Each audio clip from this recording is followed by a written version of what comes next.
Leo siku ya pili tukiachana na jana. Leo tuko huku mjini Ilala, maeneo ya karibu na stendi ya mabasi ya kuelekea Kigamboni, Machinga Complex. Kama unavyopaona jirani pale, kama unavyopaona Machinga ile pale, tupo jirani kabisa kwenye majengo ya watu hapa ya Kiarabu, kwa sababu ni miongoni mwa mafundi tunaoaminika katika kazi za watu na kufanya kazi katika. Kama mnavyoona nyumba nzima leo tumeachiwa hapo kufanya repair upande wote, kubadilisha rangi chooni, huko juu, kila sehemu chooni, wapi, sebuleni, chumba hii ni master.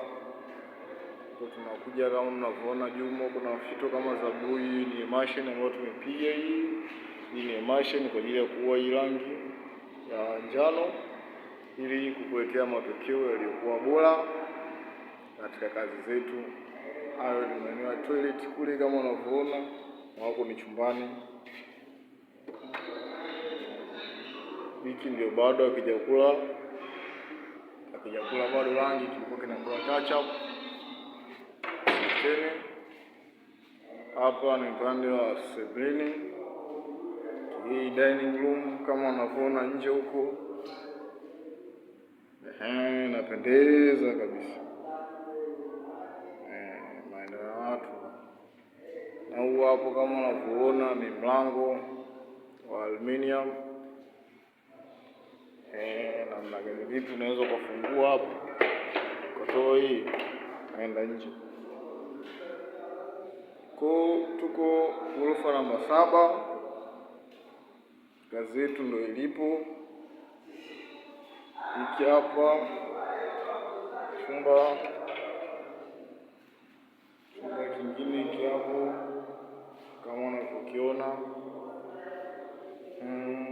Kwa upande huu wa sokoni, kwa upande jirani na soko huko ndipo kilipo chumba chetu. Twende tukamalizie na upande wa jikoni. Tumalizie na upande wa jikoni. Hapo ndo jikoni kama unavyopaona jikoni. Hapo ndo jikoni kama unavyoliona jiko hilo. Asanteni. Malizie na kaka chumba hapa kadogo.